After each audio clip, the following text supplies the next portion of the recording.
नमस्कार दोस्तों, जय हिंद। स्वागत है आप सभी का यूपी रेगुलर क्लासेस के इस ऑनलाइन प्लेटफॉर्म पे।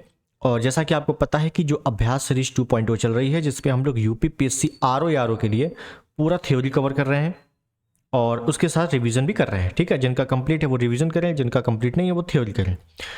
तो आज हम लोगों की क्लास है मॉडर्न हिस्ट्री। और मॉडर्न हिस्ट्री में हम लोगों की क्लास है चौथे नंबर की, 4th क्लास है आज। ठीक है, इसके पहले 3 क्लासेस मॉडर्न हिस्ट्री में हो चुकी हैं, उनको आप लोग ज़रूर देख लेना। ठीक है, जिसपे मैंने उत्तरकालीन मुगल से शुरू किया था और फिर आंग्ल सिख युद्ध, सिख संप्रदाय समाप्त किया है। ठीक है, वहाँ से क्वेश्चन इस बार 3 क्वेश्चन वहाँ से आए थे, तो इस बार अच्छे से देख लेना है। ठीक है, 3 ही वीडियो से 3 क्वेश्चन आए थे। तो चलिए आगे बात करते हैं। तो आज के इस वीडियो में हम लोग उसी के आगे कंटिन्यू करेंगे। और आज हम लोग किस पे बात करेंगे, पहले मैं थोड़ा सा ब्रीफ स्ट्रक्चर दे दूं। ठीक है, देखिए अब हम लोग पढ़ेंगे अवध के राज्य जो हैं, फिर उसके बाद पढ़ेंगे मैसूर। ठीक है, इसमें मैसूर में फिर आंग्ल मैसूर युद्ध भी आ जाता है अपना। क्या आ जाता है? आंग्ल मैसूर युद्ध भी आता है। ठीक है, इसको भी पढ़ना है। और फिर उसके बाद पढ़ेंगे बंगाल। क्या पढ़ेंगे? बंगाल। ठीक है, तो ये 3 अपने लिए काफी इंपॉर्टेंट हो जाते हैं, पहले इन तीनों को कवर करेंगे। ठीक, तो आज हम लोग शुरुआत करने वाले हैं अवध की। अवध के नवाब कौन कौन थे, या अवध राज्य। ठीक है, अवध राज्य की। तो चलिए शुरुआत करते हैं। कॉपी पेन लेके बैठ जाओ, हेडिंग डाल ले पहले, अवध राज्य। तो थोड़ा सा आपको रिवीजन मैं करवाऊंगा पहले। क्या है रिवीजन में? रिवीजन में यह है कि हम लोगों ने पढ़ा था उत्तरकालीन मुगल।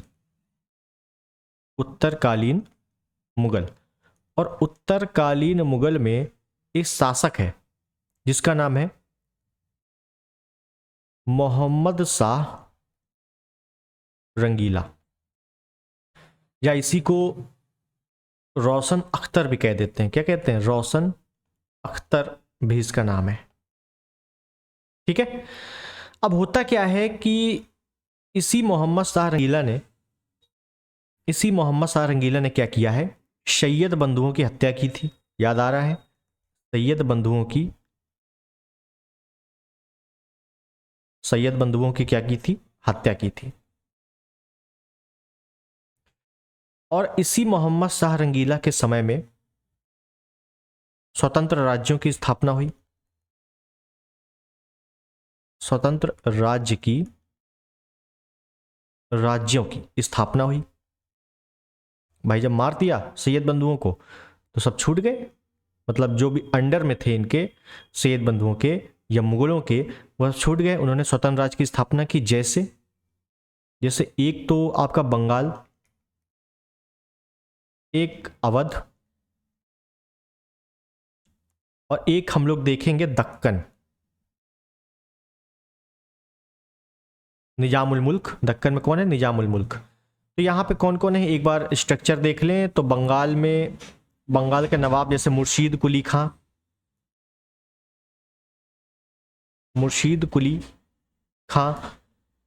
अवध में शहादत खां।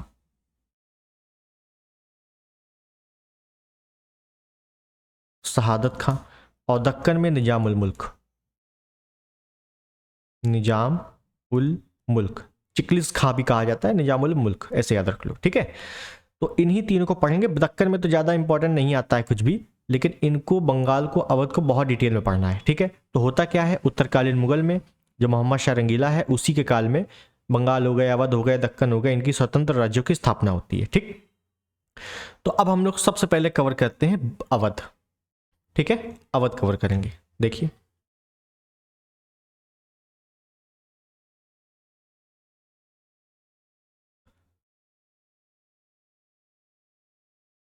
अवध राज्य। ठीक है, तो अवध राज्य में सबसे पहले यही पता होना चाहिए कि संस्थापक कौन है। भाई जो अवध में है, संस्थापक कौन है, कैसे क्या स्थापना हुई वो मैं बता चुका। ठीक है, संस्थापक कौन है? संस्थापक का नाम है शहादत खां। क्या नाम है? शहादत खां। ठीक है, अब यहाँ क्वेश्चन कैसे आए थे इस बार वो भी देखेंगे। शहादत खां, इसी को एक उपाधि मिली हुई है बुरहान उल मुल्क। इंपॉर्टेंट है, एक है निजाम उल मुल्क, एक है बुरहान उल मुल्क, कंफ्यूजन मत होना। शहादत खां की उपाधि है बुरहान उल मुल्क। तो ये जो उपाधि है दी किसने है? शहादत खां को, अवध के नवाब को ये उपाधि दी किसने है?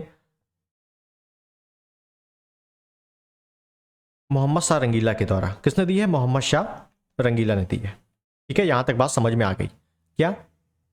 कि मोहम्मद शाह रंगीला के समय में ही अवध राज्य स्वतंत्र राज्य की स्थापना हुई शहादत खां के द्वारा। शहादत खां को बुरहान मुल्क की उपाधि दी गई, किसके द्वारा? मोहम्मद शाह रंगीला के द्वारा। ठीक है, ये बात कब की है? ये बात है 1722 से 39 की, अवध राज्य। ठीक है, डेट भी अगर आ जाए देख लेना। अब हो क्या रहा है कि संस्थापक ये हैं, तो इन्होंने राजधानी भी बना ली अवध की। तो राजधानी क्या है अवध की, या अवध राज्य की राजधानी क्या है? राजधानी है फैजाबाद। राजधानी क्या है? फैजाबाद है। ठीक है, उसके बाद एक पॉइंट लिख लें इंपॉर्टेंट। अब देखो, यहां मैंने आपको बताया कि जो सैयद बंधु हैं, सैयद बंधुओं को पहले मोहम्मद शाह रंगीला ने मरवाया था। प्लानिंग बनी थी जिसपे शहादत खां भी थे, मुर्शीद कुली खां भी थे, और ये निजामुल मुल्क, निजामुल मुल्क जो दक्कन के शासक है निजामुल मुल्क, इन्होंने ही एक सैनिक है हैदर, उसको फिर बुलवाया था कि जाओ तुम सैयद बंधुओं को मार दो। तो सैयद बंधुओं में से कौन कौन था? सैयद हुसैन अली खां, सैयद अब्दुल्ला खां, दोनों को फिर क्या किया गया था? मोहम्मद शाह रंगीला के द्वारा षड्यंत्र रच के मरवा दिया गया था। क्लियर है?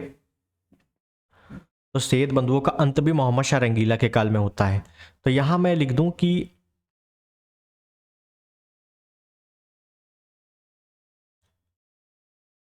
पूरा लिख दें, इंपॉर्टेंट पॉइंट है ये। शहादत खां ने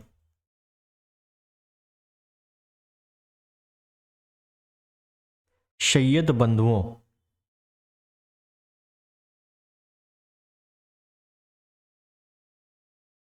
को मारने के षड्यंत्र में, शुद्ध भाषा लिखते देखो, मारने के षड्यंत्र में साथ दिया था। ठीक है, बस अब याद कर लो 11 फरवरी 2024 को जो पेपर हुआ था उसमें यही पॉइंट आया था कि अवध में स्वतंत्र राज्य की स्थापना किसने की थी? शहादत खां ने। और दूसरा स्टेटमेंट था कि शहादत खां ने सैयद बंधुओं को मारने में साथ निभाया था या षड्यंत्र में साथ दिया था। तो बिल्कुल सही है भाई, साथ दिया था तभी तो उनको स्वतंत्र राज्य की स्थापना मिली। लॉजिक सा, मतलब सिंपल लॉजिक है। ठीक, तो ये सिंपल क्वेश्चन इस बार भी आया था और अगली बार भी अवध से, बंगाल से, मैसूर से, यहां से क्वेश्चन बनने के पूरे चांस है। ठीक, तो अच्छे से इसको देखना।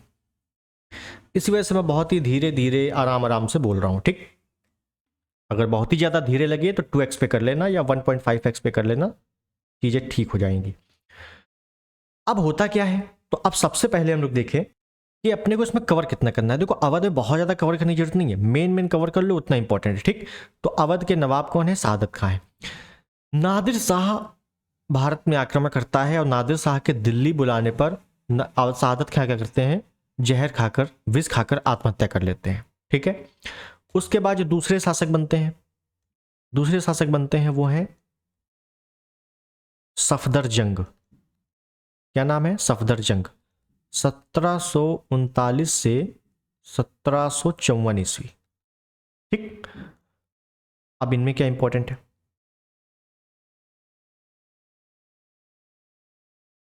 इनमें इंपॉर्टेंट ये है कि जो अहमद शाह अब्दाली है, अहमद शाह अब्दाली अहमद शाह के शासनकाल में भारत में आक्रमण करता है। मुगल शासक कौन है इस समय? उत्तरकालीन मुगल में मुगल शासक कौन है? अहमद शाह है भाई।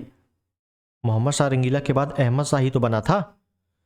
और इसी अहमद शाह के समय में, इसी के समय में अहमद शाह अब्दाली ने भारत पे आक्रमण किया। अहमद शाह अब्दाली, देखो अहमद शाह अब्दाली और अहमद शाह दोनों अलग अलग है, कंफ्यूजन मत होना, नाम एक ही है, एक ही जगह, एक ही समय में आक्रमण हुआ है, इस वजह से कंफ्यूजन हो जाता है यहाँ पे। तो ध्यान देना है कि मुगल शासक है अहमद शाह, बंगाल का नवाब है सफदरजंग, और इस समय अहमद शाह अब्दाली का हो रहा है आक्रमण। ठीक है। तो अब भाई जो मुगल है वो इससे युद्ध करेगा, ठीक है। तो कौन? अहमद शाह अब्दाली से युद्ध करेगा। तो याद रखना है कि अहमद शाह कौन? मुगल वाला अहमद शाह ने सफदरजंग को वजीर बनाया था। अपना क्या बनाया था? वजीर बनाया था। चलो हम दोनों मिलकर अहमद शाह अब्दाली से आक्रमण करते हैं, युद्ध करते हैं, ठीक है। तो याद रखना है कि बहुत बार आ चुका इंपॉर्टेंट क्वेश्चन है कि सफदरजंग, अवध के नवाब सफदरजंग को वजीर किसने बनाया था? तो अहमद शाह ने बनाया था। अहमद शाह कौन था? मुगल शासक था, ठीक है। यहां पे तो ध्यान रखना। आगे चलते हैं। इसकी भी मृत्यु हो जाती है बाद में, और फिर इसके बाद शासक बनता है कौन? शुजाउद्दौला।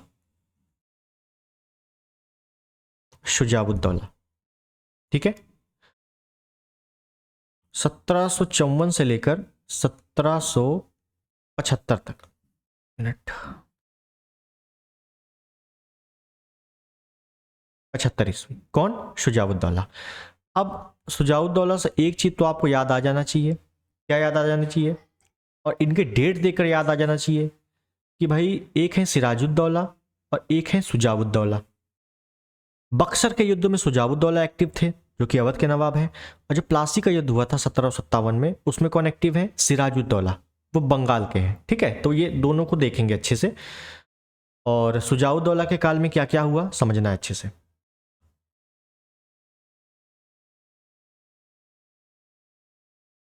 मुगल शासक हैं इस समय, कौन है? तो शाह आलम द्वितीय। शाह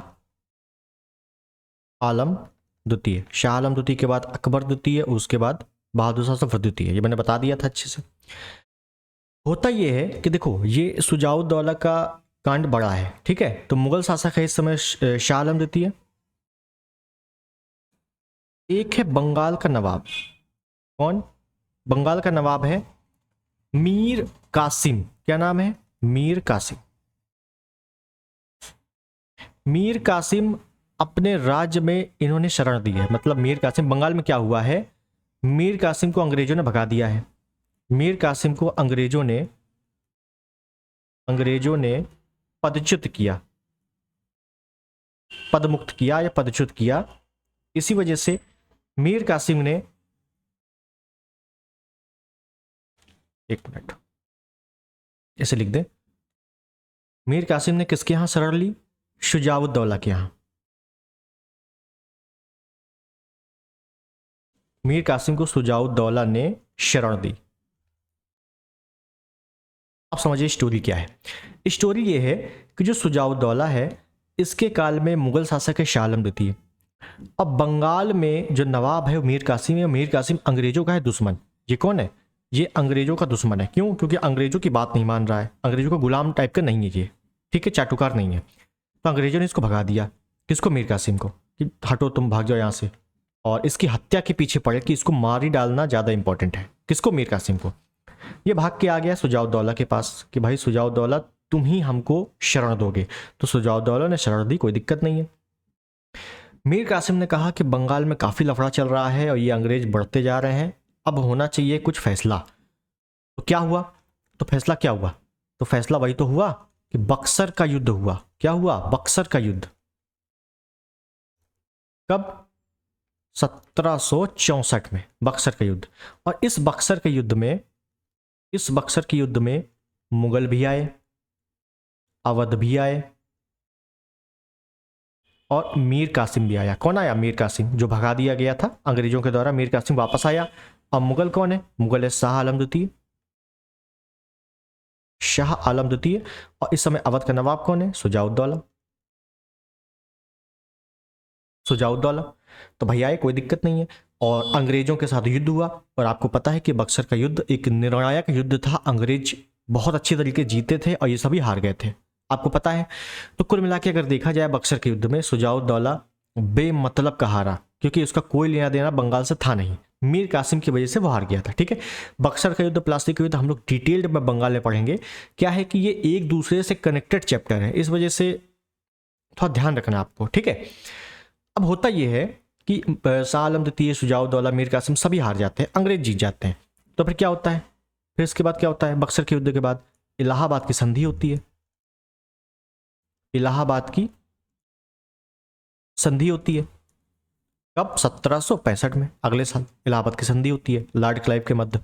तो ये चीज थोड़ा सा ध्यान रखना। बाकी डिटेल्ड में इलाहाबाद की संधि क्या हुई, क्या क्या बातें हुई, कितनी संधियां हुई, ये सभी हम लोग आगे देखेंगे बंगाल वाले पोर्शन में। ठीक है जी, आपको यहां तक समझ में आ गया। तो यहां पे शासक किसकी बात कर रहे थे हम लोग, शुजाउद्दौला की बात कर रहे थे। शुजाउद्दौला समाप्त। उसके बाद बात करें अगला शासक, अगला शासक है आसफुद्दौला। आसफुद्दौला, और आसफुद्दौला का कार्यकाल है 1775 से लेकर 1797 ईस्वी तक। इसने क्या क्या किया, इसने क्या क्या किया, वेरी मोस्ट इंपॉर्टेंट पॉइंट है। सबसे पहला पॉइंट कि इसने राजधानी बदली, राजधानी बदली।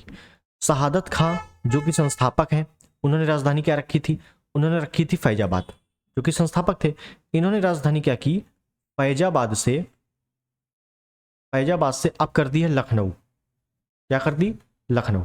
ये कब बदली है, 1775 ईस्वी में। मोस्ट इंपॉर्टेंट पॉइंट है कि अवध की राजधानी फैजाबाद से लखनऊ कब हुई, तो 1775 में हुई। किसने की, आसफुद्दौला ने की। ठीक है, याद रहेगा। दूसरा पॉइंट, इसी ने 1784 ईस्वी में मुहर्रम, एक त्योहार होता है मुसलमानों में, पता है सबको, मुहर्रम मनाने के लिए, मनाने के लिए लखनऊ में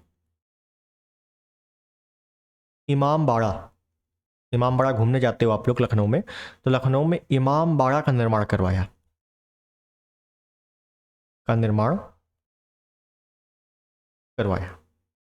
ठीक है, याद रहेगा। एक लास्ट मोस्ट इंपॉर्टेंट पॉइंट ये भी आ चुका है कि आपको पता होगा लखनऊ में एक क्या है, रूमी दरवाजा है। क्या है, रूमी दरवाजा। तो इस रूमी दरवाजा को भी किसने बनवाया था, आशफुद्दौला ने बनवाया था। ठीक है, बहुत बार यूपी स्पेशल में आ चुका है कि रूमी दरवाजा कहाँ है, लखनऊ में है। किसने बनवाया था, आशफुद्दौला ने बनवाया था। कब, 1784 में ही। ठीक है, अब इस रूमी दरवाजे में मछलियां हैं, मछलियों का आकार है, मछलियां बनी है, ऐसे लिख दे, मछलियां बनी है। और आपको पता होना चाहिए कि यूपी का जो लोगो है, उत्तर प्रदेश का लोगो आपने देखा है, नहीं देखा तो ये देखो, ऊपर ये बना हुआ है। उत्तर प्रदेश के लोगों में दो मछलियां बनी हुई है ना, इस प्रकार से दो मछलियां हैं, इस प्रकार से, और इस प्रकार से धनुष तीर बना हुआ है, ये धनुष तीर। ठीक है, तो मछलियां और धनुष तीर बना हुआ है। तो जब मछलियां उत्तर प्रदेश के लोगों में ली गई हैं, वो कहां से ली गई हैं, रूमी दरवाजे से ली गई हैं। ठीक है, ये बहुत बार आ चुका है प्रश्न, बहुत इंपॉर्टेंट क्वेश्चन है। पहली बात समझे, मैंने क्या बोला, मैंने बोला कहीं लिख लेना इसको कि, चलो मैं लिख देता हूं, उत्तर प्रदेश के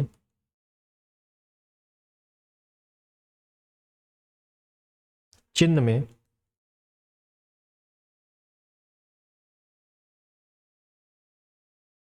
मछलियों का चित्र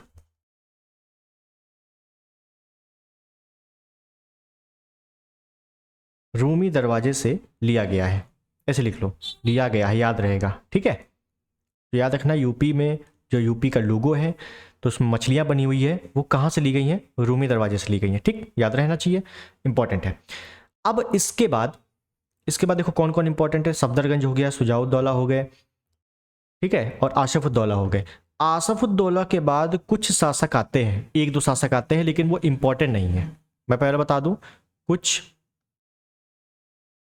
शासक आते हैं लेकिन वो इंपॉर्टेंट नहीं है, उनके बारे में ना आज तक आया है ना आएगा। ठीक है, क्योंकि उनके बारे में कुछ है ही नहीं, तो फालतू में उनको पढ़ने की आवश्यकता नहीं है। ठीक है, अब हम लोग चलते हैं सीधे अंतिम लास्ट, जो कि नाम है, बहुत इंपॉर्टेंट नाम है, वाजिद अली शाह। वाजिद अली शाह, नवाब वाजिद अली शाह 1847 से लेकर 1856 ईस्वी तक ये रहते हैं। अब इनमें क्या क्या इंपॉर्टेंट है? पहला इंपॉर्टेंट पॉइंट, अवध के अंतिम नवाब हैं। अवध के अंतिम नवाब कौन? नवाब वाजिद अली शाह। दूसरा पॉइंट, अब इस समय आपको पता है कि लॉर्ड डलहौजी गवर्नर जनरल है, और लॉर्ड डलहौजी ने क्या किया था? राज हड़प की नीति लागू की थी। राज हड़प की नीति क्या थी? कि कोई भी राज्य हम हड़प लेंगे, अंग्रेजी शासन में मिला लेंगे। तो बस वही चीज हुई थी। लॉर्ड डलहौजी ने कुशासन का आरोप लगाकर 1856 में अवध राज हड़प लिया। और आगे चल के जब 1857 की क्रांति होती है तो उसमें यह भी एक महत्वपूर्ण कारण था कि राज्य हड़प, ठीक है ना, जो चर्बी वाले कारतूस थे वो तो थे ही, और राज्य हड़प भी एक महत्वपूर्ण कारणों में से था, ठीक है। तो मुझे लगता है आपको अच्छे से अवध के नवाब, अवध में क्या क्या इंपॉर्टेंट है वो आपको अच्छे से समझ में आ गया होगा। इतना ही है, ठीक है। आप बुक भी पढ़ोगे, बुक में बहुत ज़्यादा है, लेकिन इंपॉर्टेंट इतना है। RO दो या UP PCs दो, कोई भी दो, इतना इंपॉर्टेंट है। अब चलते हैं आगे, और आगे हम लोग शुरू करेंगे बंगाल, क्योंकि अवध स्वतंत्र राज्य की स्थापना हुई थी, तो बंगाल राज्य की भी तो बंगाल की भी तो स्थापना हुई थी स्वतंत्र राज्य की, तो बंगाल देख लेंगे, क्या दिक्कत है। ठीक, तो सबसे पहले हम लोग बंगाल के नवाब देखने से पहले प्रमुख शासकों को देखेंगे। यहां पे क्या देखेंगे? प्रमुख शासक, ठीक है, क्योंकि यहां पे थोड़ा सा लंबी क्लास चलेगी और यहाँ का मटेरियल थोड़ा ज़्यादा है, तो अच्छे समझना है। और अवध के नवाब हो गए, बंगाल के नवाब हो गए, एक दूसरे से कनेक्टेड होकर पढ़ना है इसको, ठीक है। तो बंगाल के जो पहले नवाब हैं वो कौन है? मुर्शीद कुली खां, ठीक। 1717 से 1727 ईस्वी तक ये रहते हैं। दूसरे नंबर के हैं शुजाउद्दीन। 1727 से 1739 तक। कब तक? 39 तक। तीसरे नंबर के हैं सरफराज खां। देखो सरफराज खां यहां है, सफदरजंग वहां है, कंफ्यूजन मत होना। 1739 से 40, एक साल। फिर है चौथे नंबर पे आएंगे तो अली वर्दी खां। अली वर्दी खां 1740 से लेकर 1756 ईस्वी तक, ठीक है। पांचवे आओ, पांचवा आएंगे सिराजुद्दौला। सिराजुद्दौला 1756 से लेकर 57, प्लासी का युद्ध इन्हीं के काल में हुआ था। अब बक्सर का युद्ध में कौन फेमस है? सुजाउद्दौला। वो कौन है? अवध के नवाब है। छठवें नंबर के हैं मीर जाफर। कौन है? मीर जाफर। तो मीर जाफर हैं 1757 से 1760 ईस्वी, ठीक। यहां पे देख लें हम लोग, छठवें हो गए, सातवें यहां से देखेंगे, ठीक। तो पहले हम लोग लाइन खींच दें इस प्रकार से। तो इसके बाद जो आते हैं सातवें नंबर के वो हैं मीर कासिम। कौन है? मीर कासिम 1760 से 63। आठवें नंबर के फिर से मीर जाफर। देखो यहां पे कंफ्यूजन होती है, बहुत अच्छे अच्छे प्रश्न बनते हैं यहां से कि 2 बार शासन कौन बना था। तो मीर जाफर 2 बार बना था, 2 बार क्यों बना था वो सब चर्चा करेंगे हम लोग। मीर जाफर कब? 1763 से 65, 2 साल इस बार बना था ये, ठीक। 9वें नंबर का कौन है? नजमुद्दौला। नजमुद्दौला 1765 से 66, एक साल। कोई ज्यादा इंपॉर्टेंट है नहीं इसके बारे में। 10वें नंबर के सैफ उद्दौला 1766 से 70, नाम मात्र का है केवल ये। और 11वें हैं मुबारक उद्दौला। मुबारक उद्दौला 1770 से 1700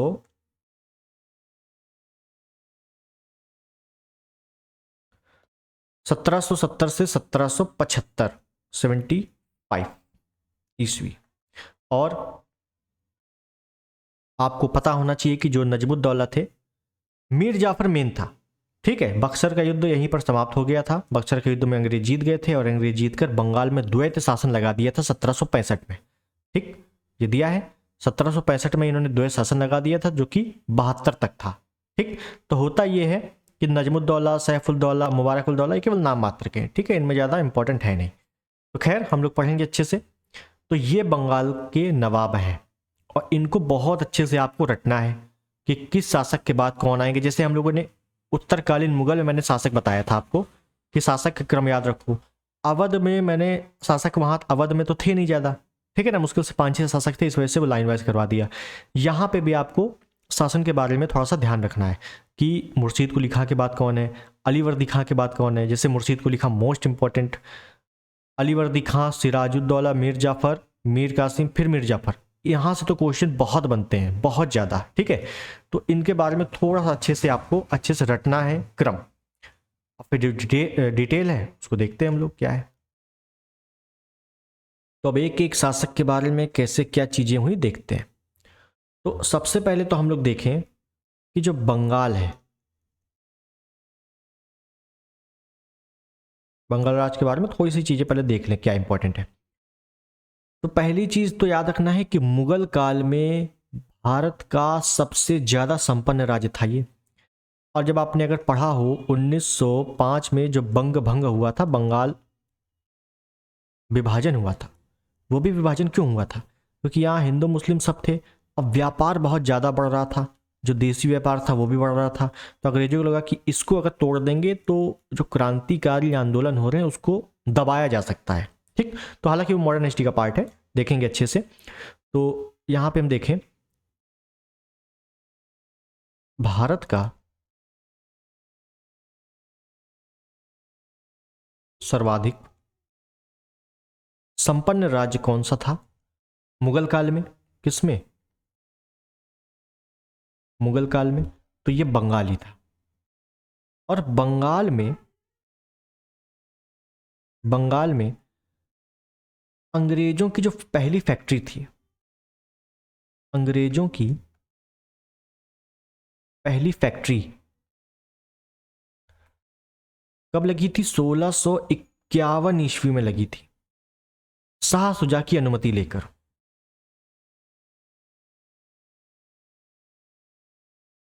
की अनुमति से।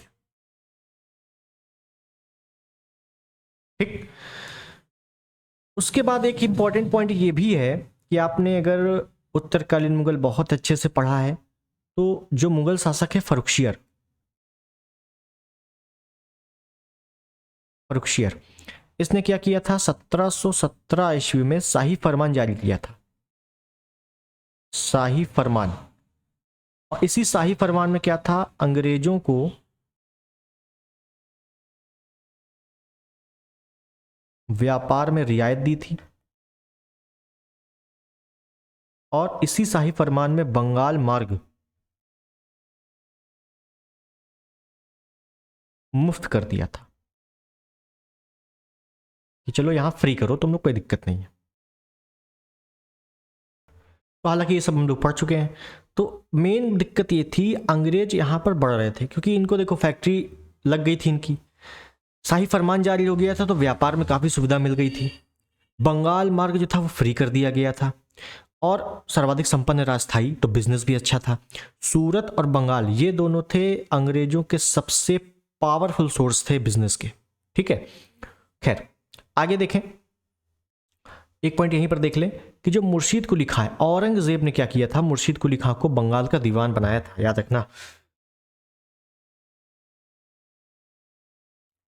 औरंगजेब ने 1700 ईस्वी में, सन 1700 ईस्वी में बंगाल का दीवान किसे बनाया था? मुर्शीद कुली खां को।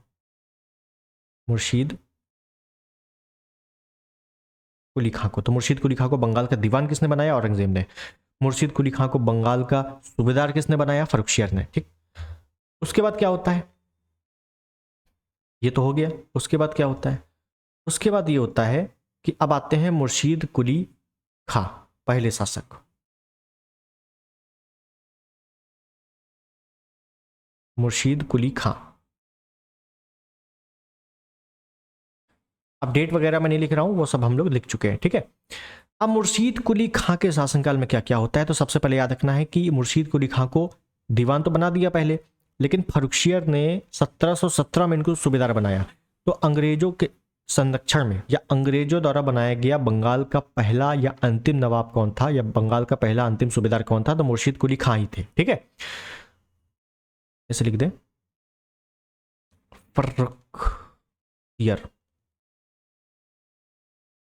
ने इसे मुर्शीद कुली खां को 1717 में बंगाल का क्या बना दिया? सूबेदार बनाया। दीवान किसने बनाया? औरंगजेब ने। सूबेदार किसने बनाया? फर्रुखशियर ने बनाया। अब जाहिर सी बात है, जब सूबेदार बन गया तो पावर आ गई बंगाल की। हालांकि अंग्रेज तब भी वहां बिजनेस कर रहे हैं, लेकिन पावर तो आ गई एक तरीके की। हाँ, बंगाल में हम कुछ चीजें कर सकते हैं। तो होता यह है कि औरंगजेब का एक पौत्र है जिसका नाम है अजीमुसान। क्या नाम है? अजीमुसान। ये कौन है? औरंगजेब का पुत्र। और औरंगजेब का पुत्र नहीं, सॉरी, पौत्र। ठीक, औरंगजेब का है पौत्र। उसके बाद मुर्शीद कुली खां। कौन है इधर? मुर्शीद कुली खां, समझना है, मुर्शीद कुली खां। इन दोनों के मध्य हो गया है विवाद। भाई जाहिर सी बात है, ये अपनी मनमानी कर रहे हैं बंगाल में कि ऐसे ऐसे होना चाहिए, अच्छाई होनी चाहिए, बुरा जो भी होना चाहिए ऐसे ऐसे होना चाहिए। आजीमुसान कह रहे हैं कि औरंगजेब के हम पोते हैं, हमारी बात तो मान नहीं रहे हो। तो हो गया है विवाद। अब जब विवाद हो गया है तो क्या होगा? विवाद हो गया है तो मुर्शीद कुली खां ने क्या किया? मुर्शीद कुली खां ने क्या किया? राजधानी चेंज कर दी। किसकी? बंगाल की। तो बंगाल की राजधानी पहले क्या थी? पहले थी ढाका। पहले थी ढाका। अब ढाका से क्या करती है? मुर्शिदाबाद। मुर्शिदाबाद। ठीक है, तो ये पॉइंट ध्यान रखना है कि मुर्शीद कुली खां ने बंगाल की राजधानी बदली थी। क्या की थी? ढाका से मुर्शिदाबाद। या इसे पूछा जाता है कि बंगाल की राजधानी ढाका से मुर्शिदाबाद किसने बदली थी? तो मुर्शीद कुली खां ने बदली थी। क्यों बदली थी? क्योंकि अजीमुसान मुर्शीद कुली खां में विवाद हो गया था, इस वजह से राजधानी बदल ली। ठीक है, अब होता यह है कि मुर्शीद कुली खां जो है वो राजधानी बदल ली, अपना काम कर रहे हैं, कोई दिक्कत नहीं है। मुर्शीद कुली खां, इन्होंने एक भूमि सुधार प्रणाली अपनाई थी। समझिएगा, भूमि सुधार प्रणाली अपनाई, जिसको बोलते हैं इजारेदारी प्रथा।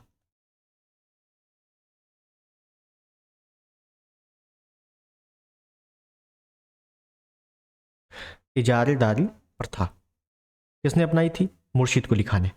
लेकिन हुआ ये कि इसका विद्रोह होने लगा। जमींदार इससे खुश नहीं थे। जमींदार खुश नहीं थे। जब खुश नहीं थे तो भाई विद्रोह होगा कि नहीं होगा मुर्शीद कुली खां के विरुद्ध कि इजारेदारी प्रथा हटाइए। तो याद रखना है, इसी इजारेदारी प्रथा या भूमि सुधार प्रणाली के विरोध में 3 जमींदारी विद्रोह हुए थे। 3 जमींदार विद्रोह हुए थे। किसके किसके नेतृत्व में, ये आपसे पूछा जाता है, इंपॉर्टेंट है। तो पहला जो हुआ था वो सीताराम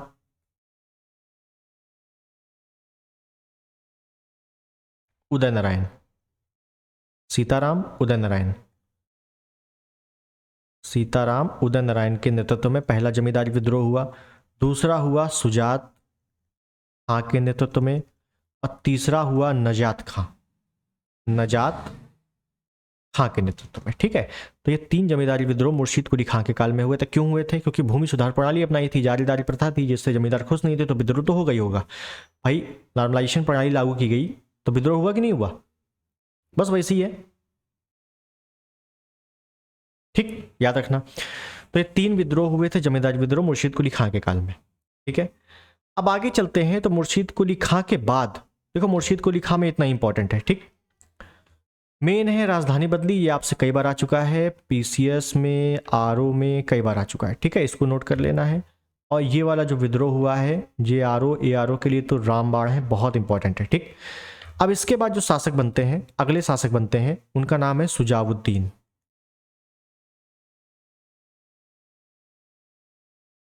1727 से 1739 ईस्वी। सुजाउद्दीन, सुजाउद्दीन में क्या इंपॉर्टेंट है?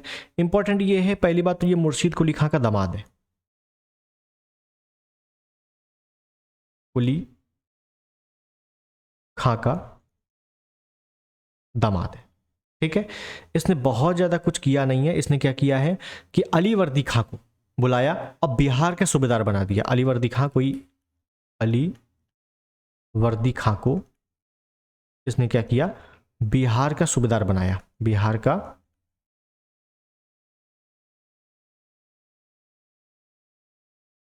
सूबेदार बनाया। मतलब समझिएगा, सुजाउद्दीन ने, पहला शासक कौन? मुर्शीद कुली खां। मुर्शीद कुली खां के काल में आपको 2-3 पॉइंट समझ में आ गया। सुजाउद्दीन ने क्या किया? मुर्शीद कुली खां का जो दामाद है, इसने बिहार का एक सूबेदार बना दिया है। किसे? अलीवर्दी खां को। ये इंपॉर्टेंट है, अलीवर्दी खां, जो कि अब बन गया है क्या? बिहार का सूबेदार। अब हो गई है पावर इसके पास। अब होता यह है कि भाई देखो, सुजाउद्दीन ने क्या किया है, इससे जो नवाब सूबेदार बनाया है कि ठीक है हमारे अंडर में काम करेगा, बिहार भी अच्छे से चलेगा, कोई दिक्कत नहीं है। लेकिन अलीवर्दी खां ने क्या किया?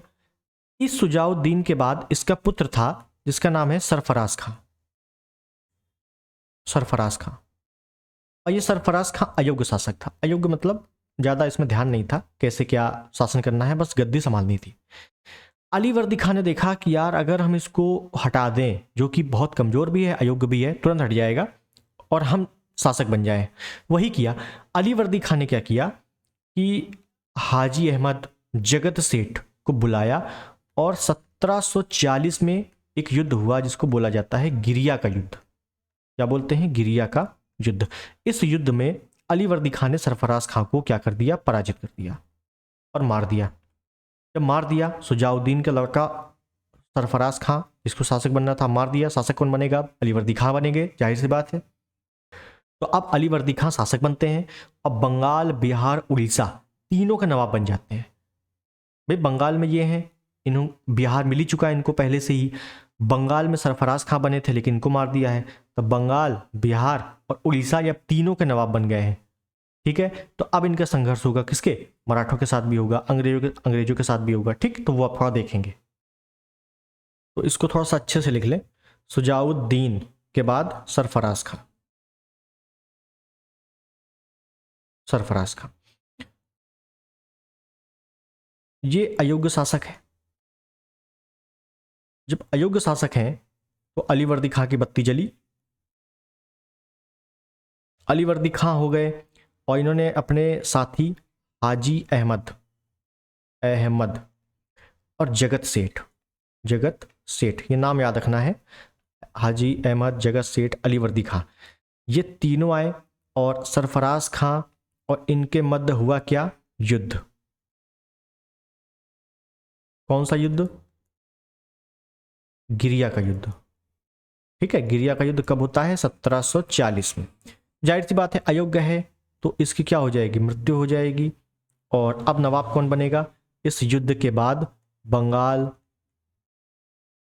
बिहार, उड़ीसा का नवाब कौन बना? अब बने अलीवर्दी खां। कौन बनते हैं? अलीवर्दी खां। ठीक, अब जब अलीवर्दी खां शासक बनते हैं तो भाई देखो, यहां ये बंगाल के थे, इनको खुद बिहार मिला हुआ है पहले से ही, बंगाल बिहार के सूबेदार पहले से ही हैं। अब बिहार में है बंगाल भी जीत लिया, उड़ीसा भी जीत लिया, तो बंगाल बिहार उड़ीसा के नवाब बन गए हैं अलीवर्दी खां। ठीक है, तो अब शासक कौन है? अलीवर्दी खां। तो थोड़ा ध्यान देना है यहां पर, अलीवर्दी खां। डेट मैं नहीं दिखा रहा हूं, डेट आपने पहले से लिख रखी है। ठीक है, अब अलीवर्दी खां शासक बनते हैं, लेकिन अलीवर्दी खां जब शासक बने तो बहुत ज़्यादा इनका खुश नसीब थे नहीं ये, कुल मिलाकर इतना बोलूँ तो होता ये है, गिरिया के युद्ध के बाद शासक बने।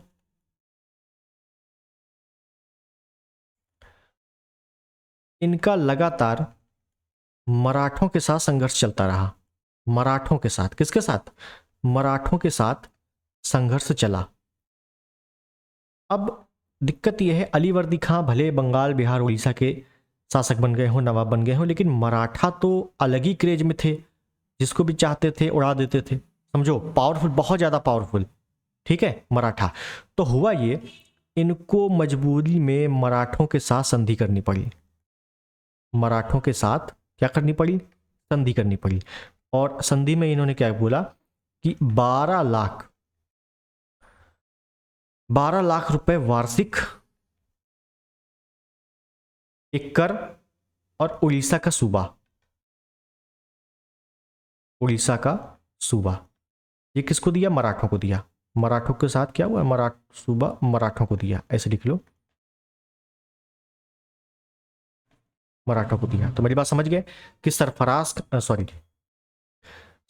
खां को तो इन्होंने मार दिया, लेकिन ये खुद जब शासक बने तो मराठों के साथ ज्यादा इनका संघर्ष चलता रहा। तो 12 लाख रुपए वार्षिक कर या चौथ और उड़ीसा का सूबा इनको मराठों को देना पड़ा। ठीक है, और इनमें अलीवर्दी खां में एक स्टेटमेंट पूछा जाता है, कई बार आ चुका है स्टेटमेंट, थोड़ा ध्यान रखना है कि यूरोपियों को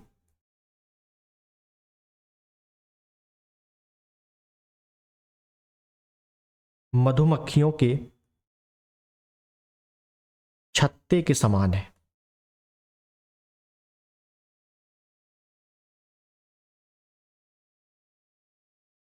अलीवर्दी खां का स्टेटमेंट है ये।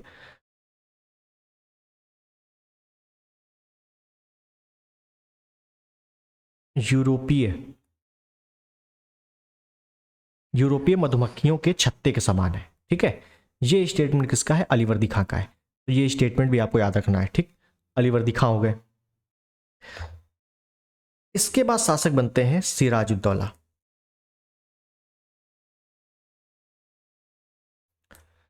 अब मेन कहानी यहां से शुरू होती है।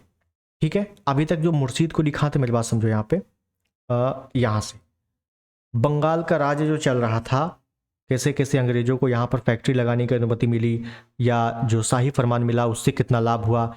उसके बाद जो मुर्शीद को लिखा थे उनके साथ कैसा विवाद हुआ, फिर राजधानी बदली गई।